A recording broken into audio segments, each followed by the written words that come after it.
jumped for the second consecutive week last week as oil and gas companies start to get back to work as oil prices have hit $50 a barrel. So are more rigs cranking back up again? What can we expect from hiring in the industry? Fox News contributor and oil industry analyst Baron Lukas on the line here with us this morning. Baron, how you doing? Doing well, sir. How about you? All right, sir. Well, what's the story here? You know, I love this concept of going after our own oil and stuff. I wish I'd have thought of that. Yeah, me too. What's happening is simple supply and demand. Our own production in some other countries has decreased pretty sharply.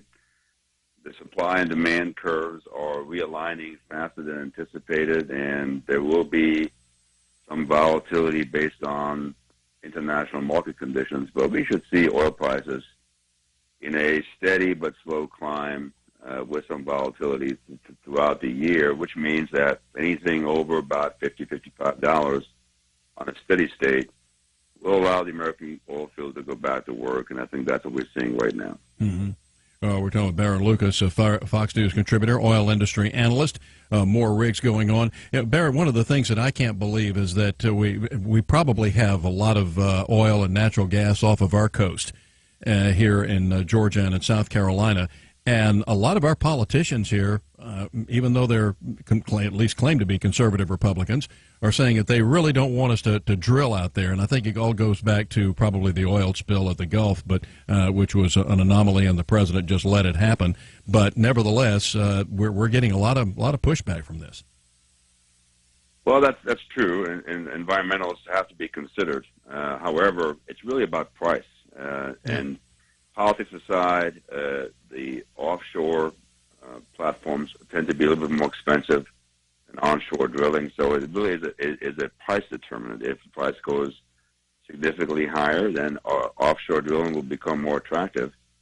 And as that financial reality hits home, we'll see what Washington does or does not do. Right now, our best bet, frankly, is to look at onshore operations.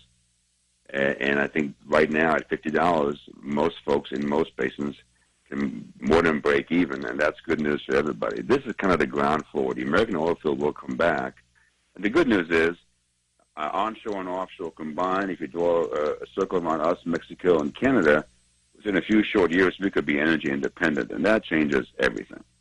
Indeed. Baron Lukas with us, Fox News contributor, oil industry analyst. Again, we have to fight the environmentalists, and if God forbid the Hildebeest gets elected, she wants to shut down coal mines and everything else, and they call it this fossil fuel type thing. Well, we kind of need those fossil fuels for a few more years until we can figure out how to run things on nothing.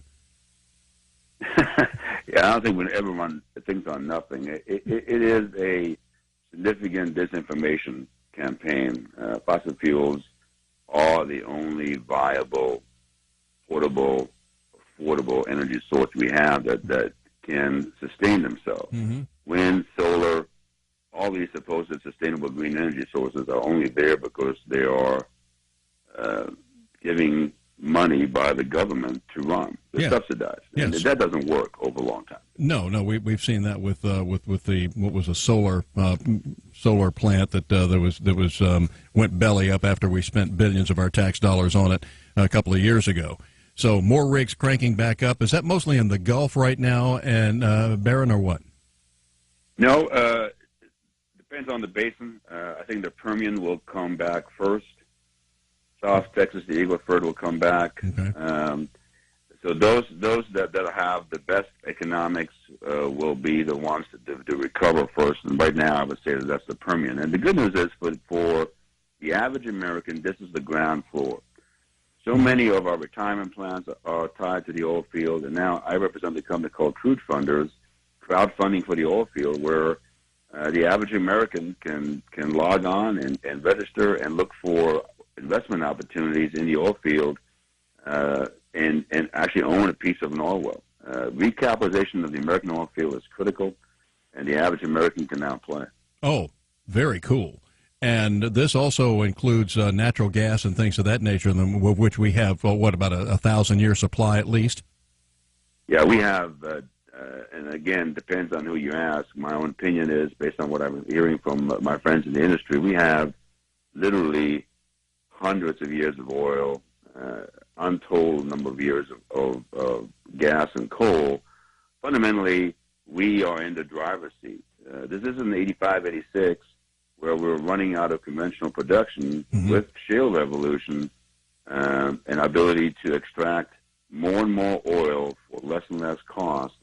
We are now the swing producer. We are now the price setter. And it's up to us to decide what our future is. But as Americans, we are literally in the driver's seat. All right. So Baron Lukas with us this morning, Fox News contributor, oil industry analyst. And Baron, where do we go for more information? Great. It's crudefunders.com. Is a great place to get information.